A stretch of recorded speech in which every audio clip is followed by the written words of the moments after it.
What's up, everybody? Welcome to what are we on? We're on episode 4 of season 2, Boots, Banter, and Beyond, the stories of Irreverent Warriors, the show where stories about how humor and camaraderie have changed lives for the better. I'm your host, as always, Eric Schessel. Today, we've actually got a twofer. We're going to be chatting with Erica and Lena from IW Hawaii. We'll dig a little bit into their real life outside of IW, military background, what they do in real life as far as jobs and everything like that. And then we're going to kind of get the inside scoop on what to expect for their hike this year. I hear they're really excited about a couple of different things. So hopefully they'll get to really get into all that stuff. We'll talk about maybe some struggles, things that they're doing out there in their communities to really engage with our veteran population out there and see what they're doing to bring along some of that human camaraderie. Let's go.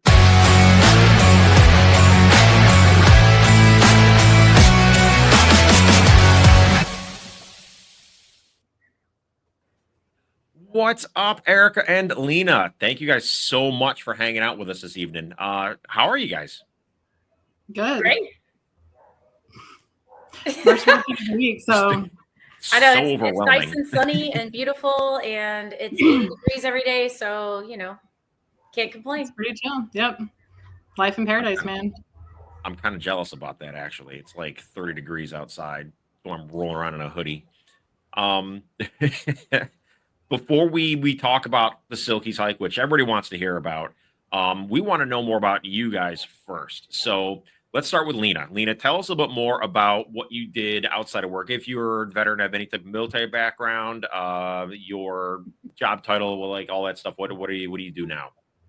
Sure. Not a vet. I'm a Department of the Army civilian right now, but was a military spouse for years and years and years. My dad served, my sister served, was around the military community for the majority of my adult life. And yeah, kind of fell into behind the scene work. Blech. It's been a long work day. There's been a lot of things today too. Like, holy shit. It is all good. Yeah. Awesome. So you're basically just rolling on the dirt playing with the pew-pews all day. Correct. I get to hear them on a regular basis. There's an ARF right behind my office. So windows open and I hear helicopters. I get to hear artilleries, mortars, short arms, long Sounds arms. of freedom. Yep. On a regular basis. So Pretty sweet. Do you Yeah. like it? Oh, I love it.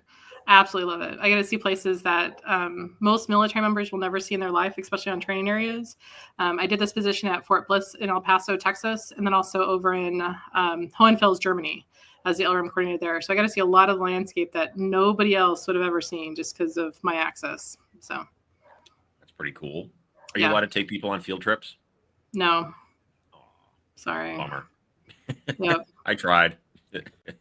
Yep. Erica, what about you? Yeah, I am retired Army. I was an Army first sergeant. I did 23 years. Been retired for about 7 years. I am a real estate broker and own my own real estate brokerage here in Hawaii. I also do property management and yeah. I was Signal Corps in the Army. So, and yeah, I'm really glad to be retired because I can't stand technology. We know you were not happy before we got started here.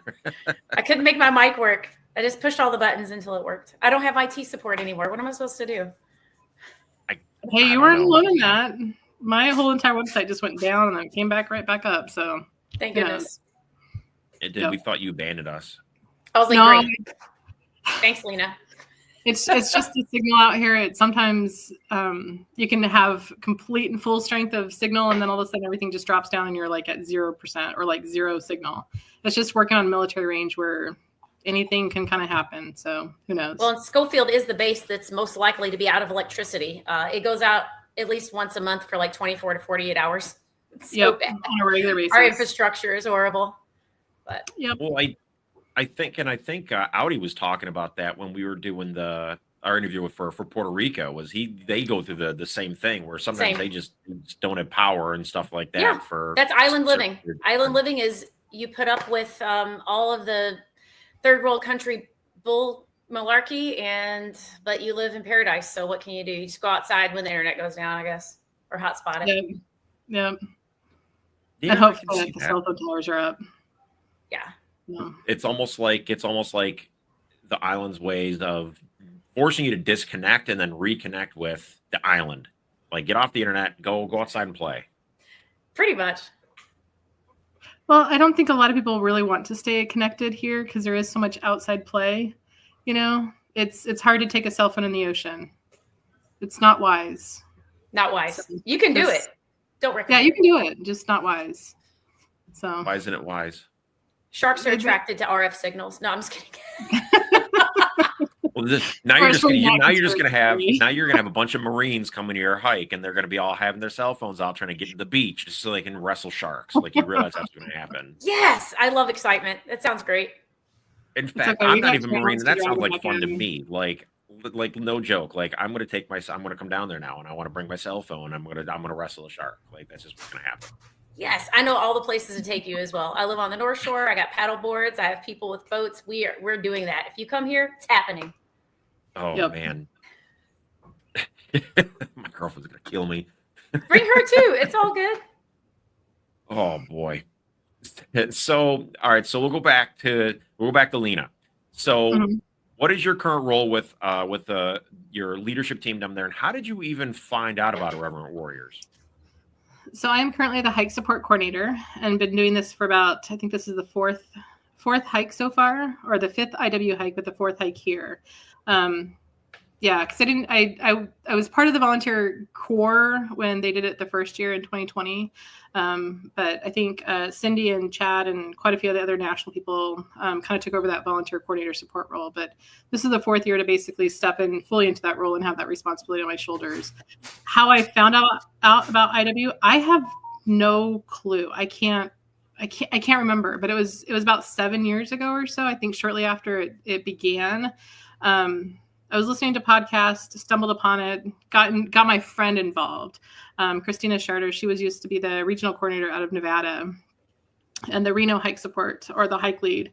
And she definitely needed the support group in the community of Irreverent Warriors and got her knee deep, neck deep, head deep into it.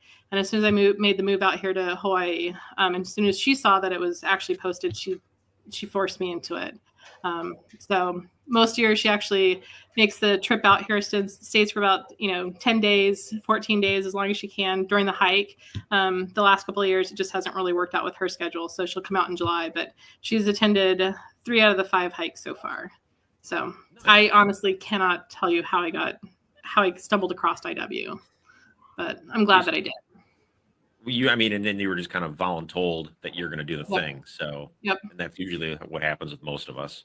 Yep. That's actually the slogan on the back of our volunteer shirts is voluntold. Yes. Yep. I love it. Same. I love it. Wow. Erica, how about you? How did you stumble onto Irreverent Warriors?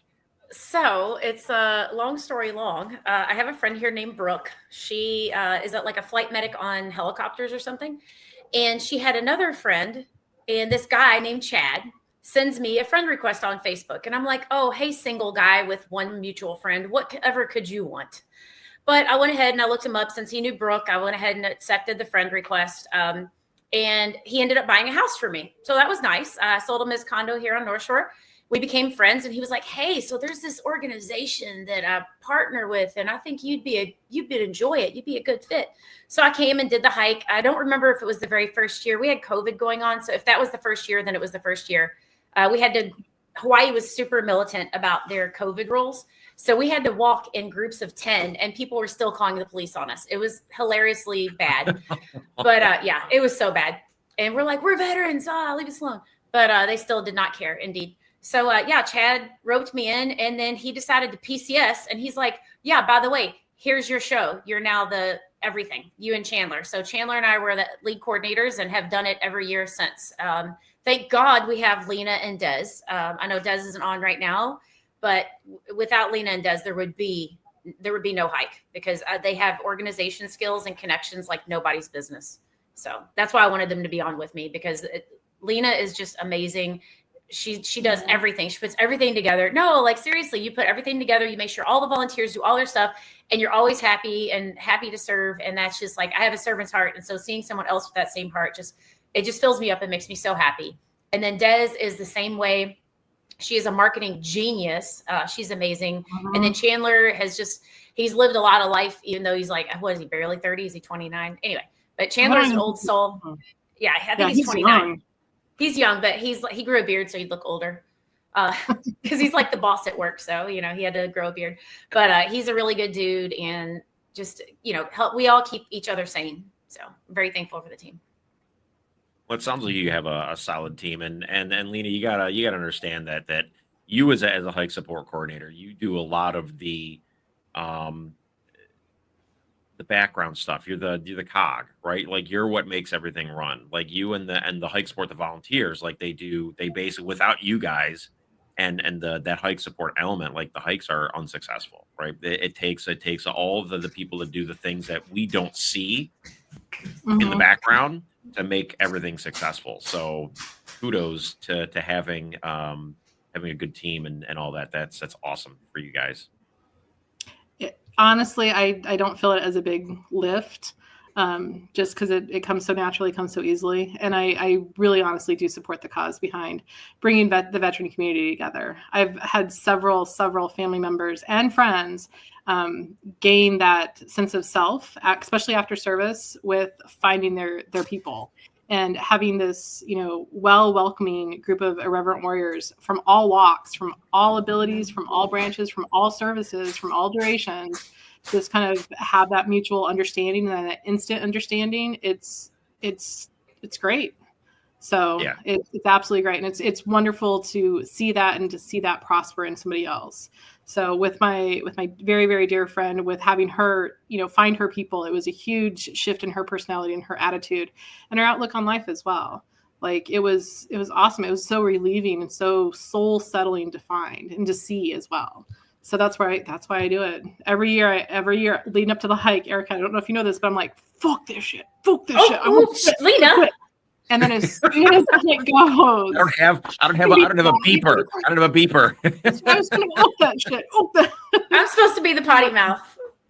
I love it when we're walking through Waikiki and we have people that look like me and people that look like Chandler, and we have people with like chopped off blue hair, and we have like big burly dudes and people of all races and creeds coming together, and people are like, and we have flags, and people ask us, what are you protesting? Because they can't figure it out, because we all look so different. And so I love telling them that we're not protesting anything. Like, we're bringing veterans together. Like, this is the veteran community.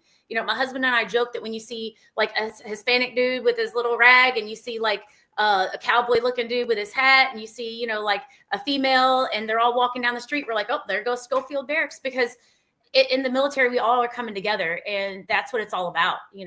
I love it. I like the hike and the fact that it's only veterans, because being a female, I don't look like a veteran. Everybody looks at my husband with his beard and says, thank you for your service. He's a veteran as well. But, he did 5 years. I did 23. I'm like, dang, man. Like, I feel tough. I think I look tough. But, yeah, I'm not really recognized as a veteran unless I bring it up. So. Well, it's because they're intimidated by you. You look scary. Like, you look like you mess somebody up, and so they don't want to ask you, because they don't want to. Yeah, I'm a veteran. I'm gonna mess you up. Like, that's like, you might have that kind of aura. I don't know.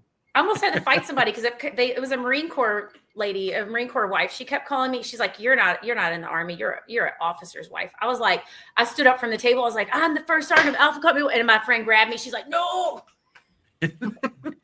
We were at a bar. Not my fault. She was asking for it. I'm like, I will deliver. A little bit of liquid courage. The gun show is closed right now, but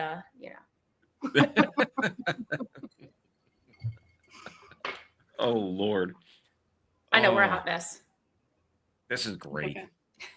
So Lena, so you were talking about the serving and how that comes easy to you. So I want to ask you, like, what does IW like mean to you? Like, what kind of impact has the organization had on you since you've been a part of the organization? I think it's that normalizing mental health and normalizing mental health issues. Yesterday I was sitting at a bar or a local establishment, having a drink, seeing off donation emails, that kind of stuff. And it was the case where just struck up a conversation with the bartender. She's like, "Oh, are you studying?" I said, "No, I'm actually like writing donation letters for a veteran-led organization." And she's like, "Oh, my husband's actually in the Navy, currently stationed here." And that happens a lot, especially when you have all branches of service here in Hawaii, especially on Oahu. And so, another customer at the bar just sat there and he just heard her mention Navy. And so he brought up the conversation that he was in the Coast Guard. And I overheard the Coast Guard. And so I, immediately, as soon as they got finished with their conversation, I brought over a flyer, business card, and I said, "Hey, can you, this is a free event. You said Coast Guard, I have to invite you to it." And his expression, just as much as mine, was basically the fact that when you say veteran and mental health, regardless of whether it's anxiety, regardless of whether it's depression, regardless of whether it's PTSD or trauma or anything else like that, it's instantly a stigma. There's instantly a fear tactic with it. When I say it as a civilian, everybody's okay with it. Everybody's like, "Oh, I'm so sorry." Like, are you getting help for that? Are you seeking out professional services? Like, there's no impact to my professional career, my personal life, my connections, my attitude, my behavior, threats, all that other kind of stuff. But for him, and he was saying the exact same thing, for him, it's the case where there's a stigma attached to it. So to be part of that rally of this is normal and this is okay. And it defines a part of you, but not all of you. And it's okay to talk about it. That's my biggest thing with it, because I'm not impacted, but I understand the stigma for so many other people that it is impactful. Even the bartender, she said that her husband would probably really benefit from a group like this because it's a community of your peers. They can help shelter or shoulder that burden, especially with the trauma and the stresses that they faced. But she said that he doesn't want to get professional help because it would impact his security clearances and his current career.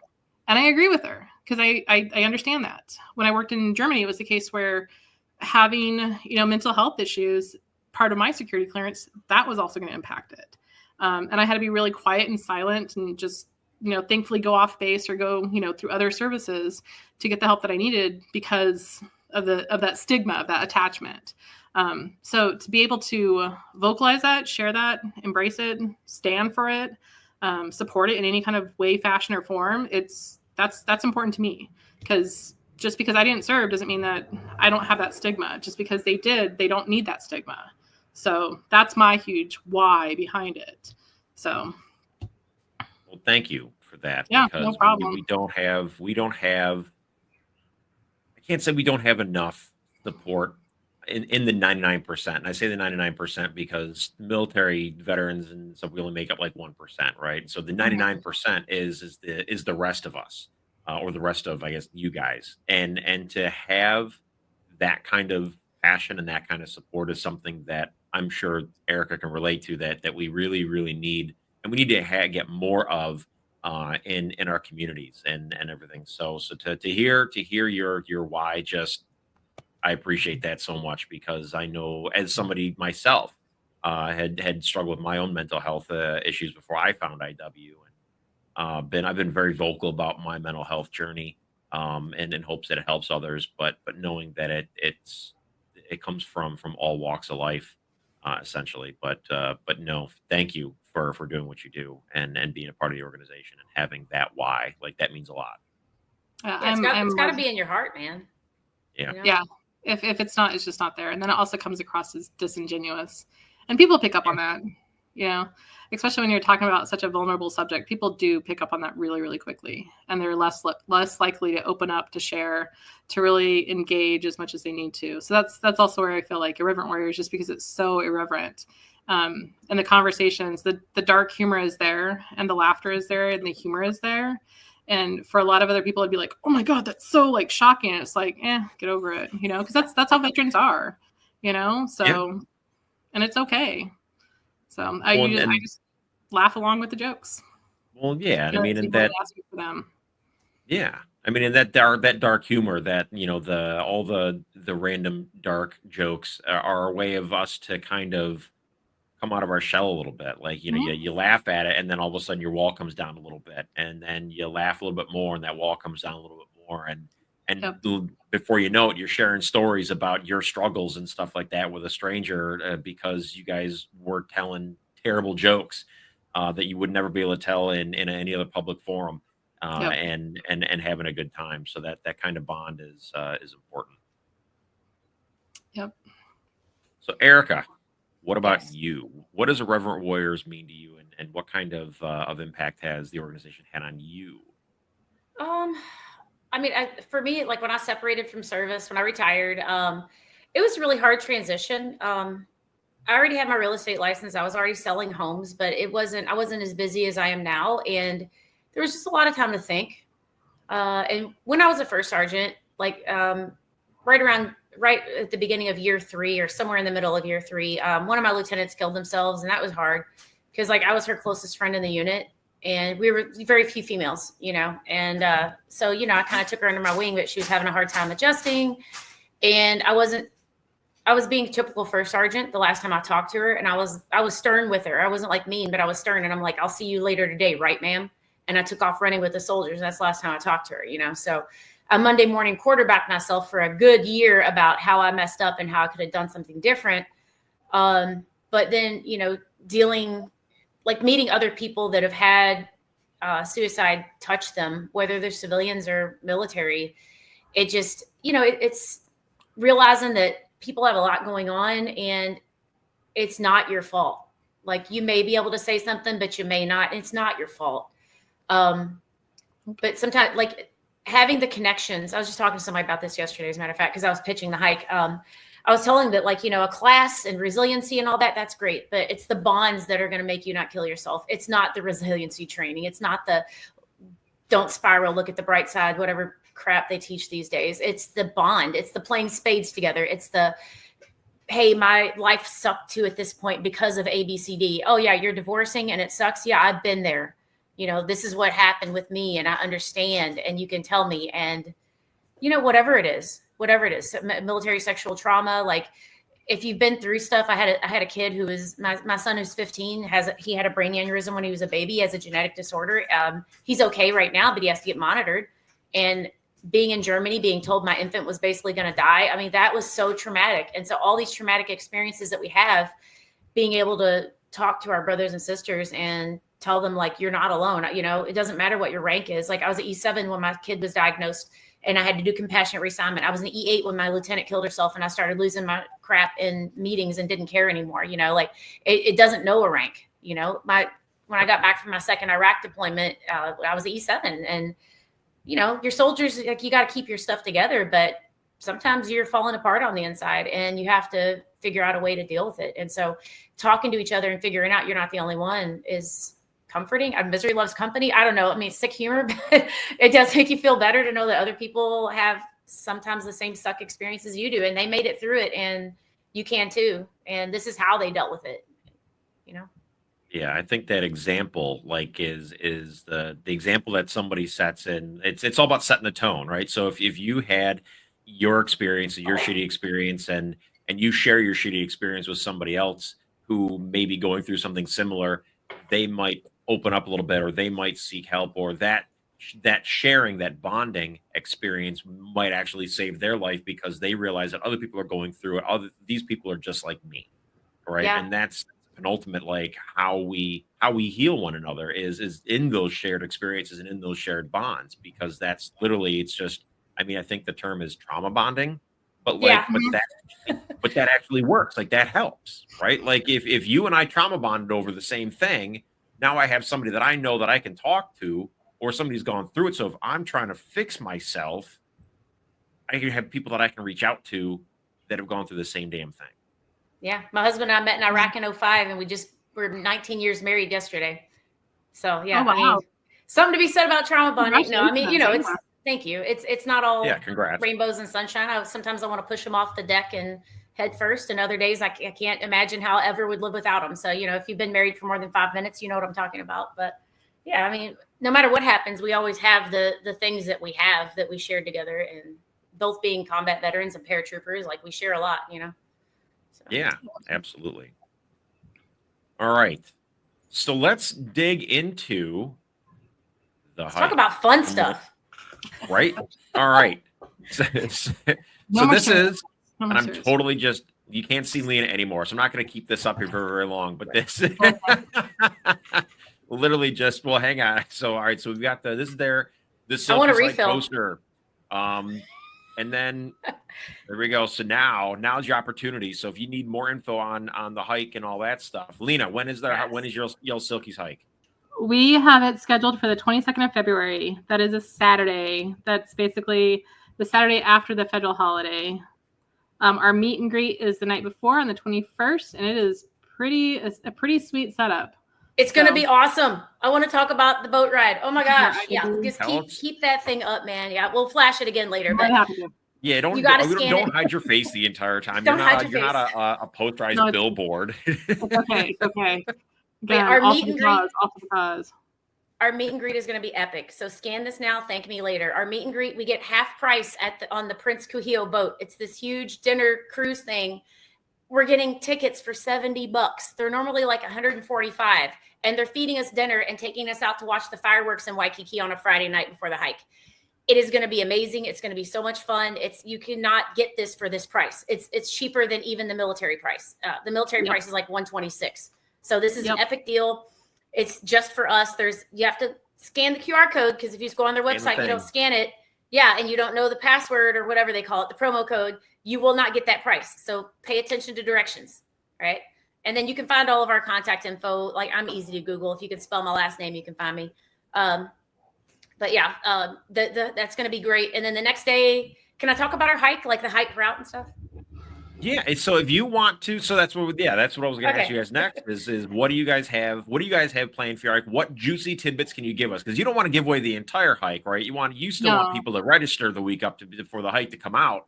And so you gotta, first off, I mean, if I could afford it right now, hell yeah, the wrestling sharks and then a boat ride for on the cheap. Yeah, we're gonna wrestle sharks first and then get on the boat. Right, that's what I'm saying. Or I go on the boat and get drunk after fireworks, and then I go wrestle some sharks. Nighttime would be the best time to wrestle sharks, because that's when they're out. So if you want to wrestle a shark, go in the ocean at night. You'll find out real quick. All right, I'm going to stop talking about wrestling with sharks. Somebody's going to do it, and then they're going to be like, well, Eric told me to. Right, Eric totally endorsed it on his podcast.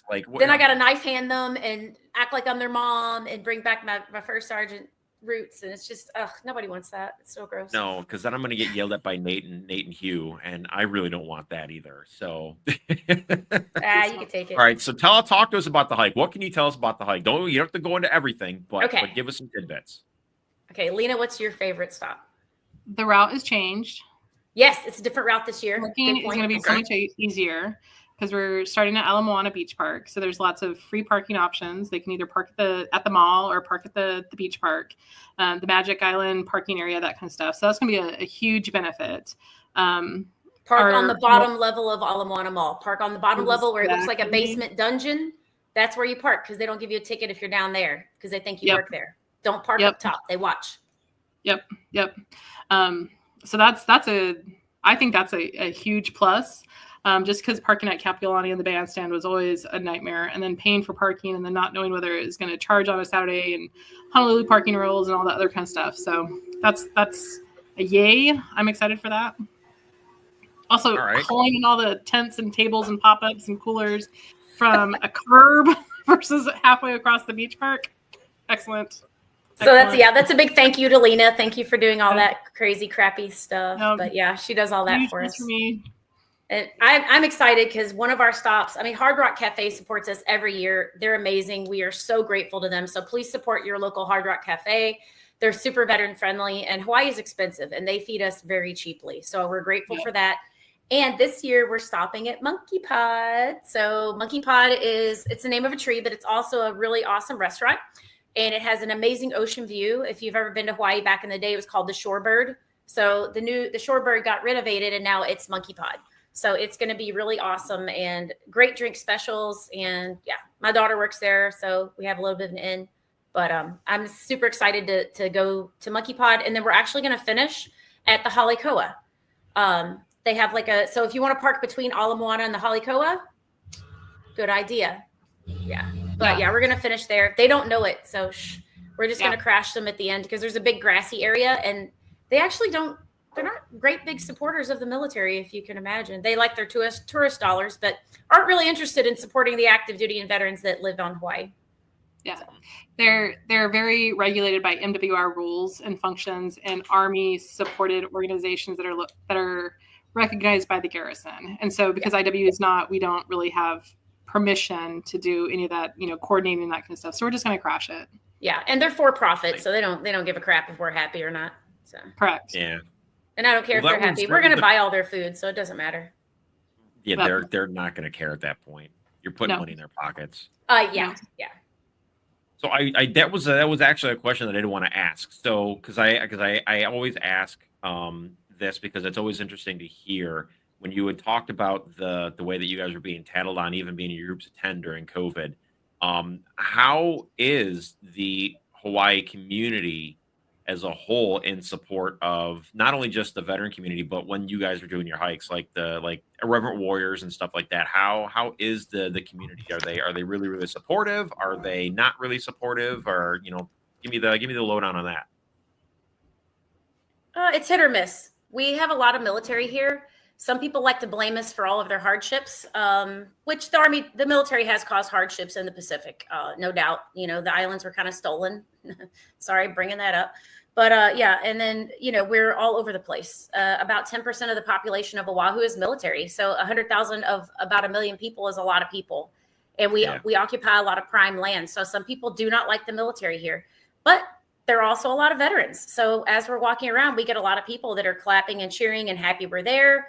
Some tourists see us and they think it's cool, so it's hit or miss. It just really depends on who we cross at that point.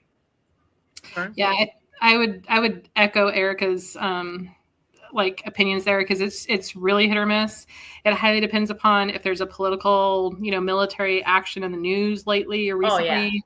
Oh, yeah. Like when Red Hill was going on, that was a huge negative thing. They were not happy with us.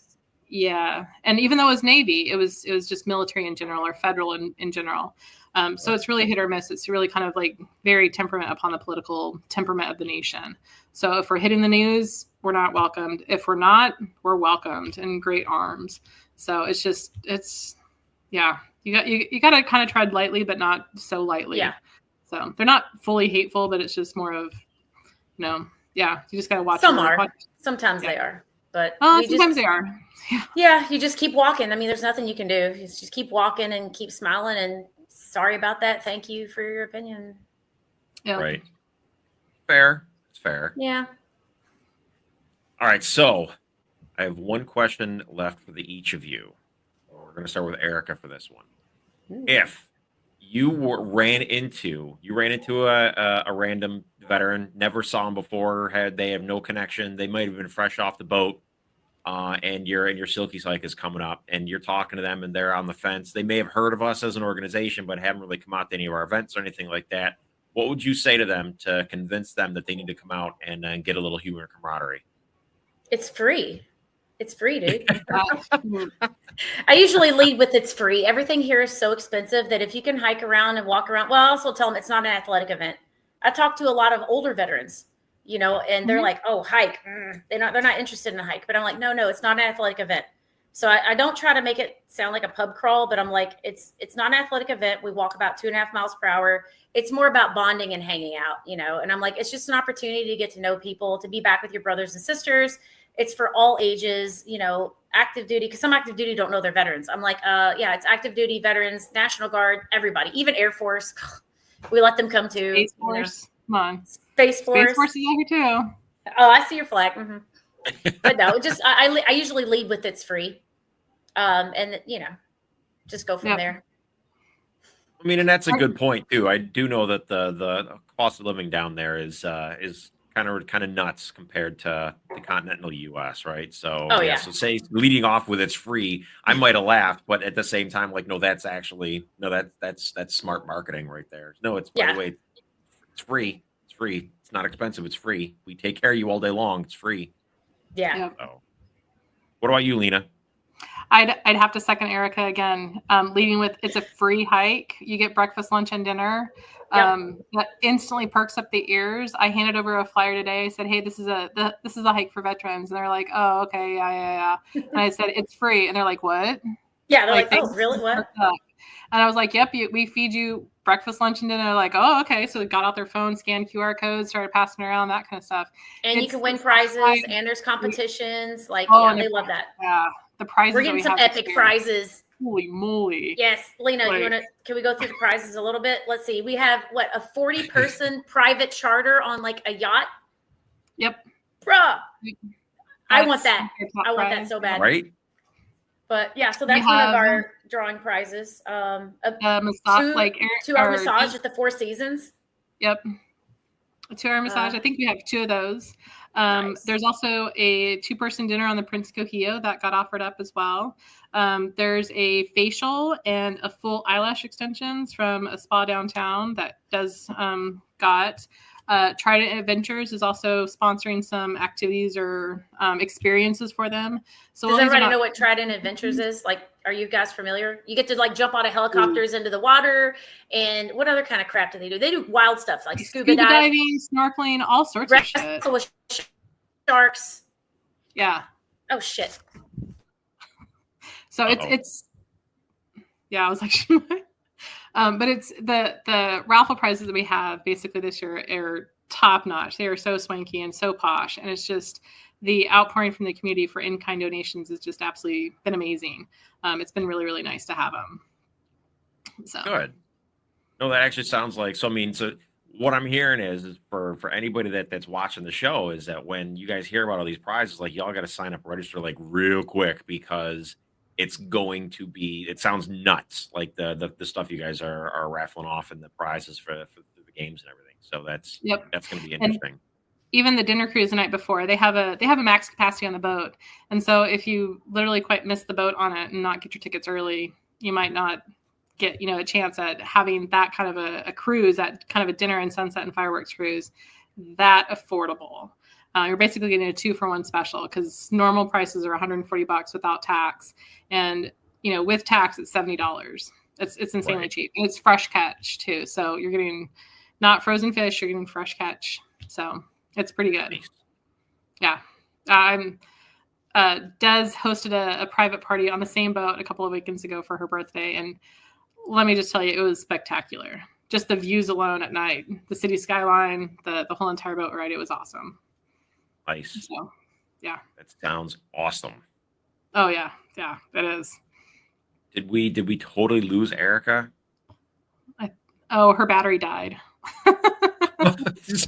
How do you?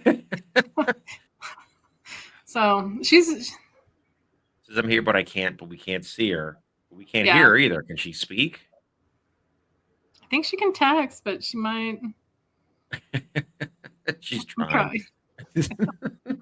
She's a busy lady. She works a lot. She's one of the top sellers here in Oahu. It's quite impressive. So I can only imagine that, she probably had a lot of work hours today. So it's all good. It's all good. So, all right. So going along with, obviously it's free and everything like that. So I guess I was looking for, it's totally fine. It's free. You're getting free food. It's an athletic event. I always look for, I guess I'm always used to getting like the more heartfelt, like this is like the elevator pitch type answer that you give people to come out. But I mean, if the marketability of, now we totally lost her. She'll come back. If the marketability for the hike for you guys is like, hey, by the way, this is free, and we feed you all day. Like if that's the way to get people to come out and experience what the organization offers, then by all means, like that's the best. Like you can't beat that. Yeah. Well, I think that works best for me, especially for active duty and especially for like either older retirees or younger soldiers, or even, soldiers here that have a family, that kind of stuff, because Hawaii is expensive, and to do anything for free, especially, breakfast, lunch, and dinner downtown, that's a pretty good bargain. Hi, Erica. Sorry, I had to go. No worries. The other thing is that a lot of the veterans that actually stay here, they've kind of lost that connection to their community, especially for the veterans, veterans that have either moved here, after service or, retired here during service. And so they've kind of lost that connection, and to know that connection is still here and still pretty vibrant. And this is a good way to do it. That's kind of, self-led. They kind of latch onto that, because it's not the VFW post. It's not the, what is it, the American Legion or Wounded Warriors or the VA Center, that kind of stuff. It's completely independent. It doesn't really matter which branch of service you are, duration, conflict or not, that kind of stuff. It's just that camaraderie. It's just that sense of, hey, you get me without having to speak so many words. I think that's what really kind of joins them together. I've had a lot of coworkers that have come, and they've been able to build deeper connections in both their professional career from the connections that they made at the hike. So they get each other a little bit better. It's that good bonding experience. They can work a little bit better, together, because they also understand them outside of the work environment. That's been really beneficial that I've seen. It's just it all comes back to bonding, having that bond. That's what it's all about. Yeah. Yep. That's how you fight and win wars. It's freaking bonding. You're not doing it, you're probably not doing it for your country, although like a lot of people are patriotic. You're doing it for your brother and sister to your left and right. That's who you're doing it for. You're doing it for the people that you respect and know. So. Yep. Yeah. So I guess I do have one more question, just more out of curiosity. So, because like obviously in the States, we've got like VFWs, American Legions. We've got places that that other places that veterans can kind of go and hang out at. And stuff like that. Do you guys have posts like that down there for the active duty veterans, or do a lot of the veteran population, do they hang out like on base or on the stations or anything like that, or like where do you guys hang out at off the installations and stuff? Do you guys have like your like local watering holes where everybody kind of hangs out? Not really. A lot of people keep to themselves. Hawaii's really isolated. People isolate themselves. It's hard. You think like it's paradise. It's beautiful. Everybody should be so happy all the time. Well, it's also extremely expensive, and people are away from family and they're depressed, and it's not all sunshine and rainbows. I'm part of the Eva Beach chapter of the VFW, and I'm not really impressed. They take my money. I'm a lifetime member, whatever. But other than giving to support military balls every now and then, I don't know what they do. So I mean, I would like something like that. There's an American Legion downtown, but there's never anybody there, and the door's always closed. I don't know what they do. So I mean, we kind of just form our small groups and do stuff together. Yeah, I think by the end of the day, people are just so worn out, just because it is paradise. It's great. It's just super expensive. A lot of people have 2 and 3 jobs. They're hustling. They're side hustling. They have their own high business. out tempo. They're always in the field. 25th Infantry Division stays in the field. We stay in the Philippines, Thailand, Australia, Johnson's Atoll, like Guam. Our people are everywhere all the time. It's not vacation when you come here. It is hard duty. Yep. And so for those weekends that they do get away, they kind of want to just decompress and not really be around people. So that's where it's hard to have that local watering hole to kind of gather around. And it makes maybe sense. Kimu Farms. For those that don't have a car. The Kimu it's right outside the base. It's right outside of Schofield, and it's so run down. But they have cheap drinks, and they're beside the lake. It's a dive bar. I like it. They have pizza and hot dogs and but it's definitely not nice. It's not the Four Seasons, indeed. No. You're not going to get top shelf there. So. No. Oh, boy. Well, I think that about wraps it up.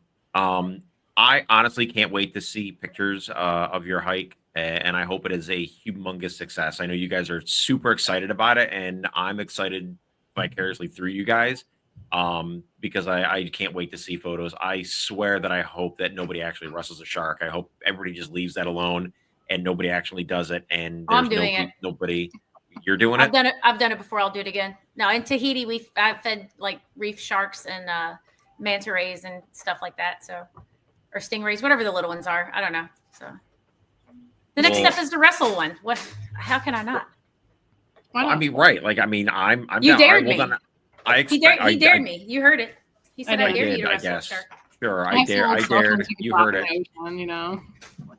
You hear Yes. the Nate and Hugh. If you guys hear this and watch this, yes, I totally dared Erica to go wrestle a shark on her Silkies hike on February 22nd. February 22nd. There's February 22nd. Woohoo! One more time, All QR right. code. Lena, you got it? Here. Scan the it. QR Back code. up. There you go. You won't regret it. It's going to be awesome.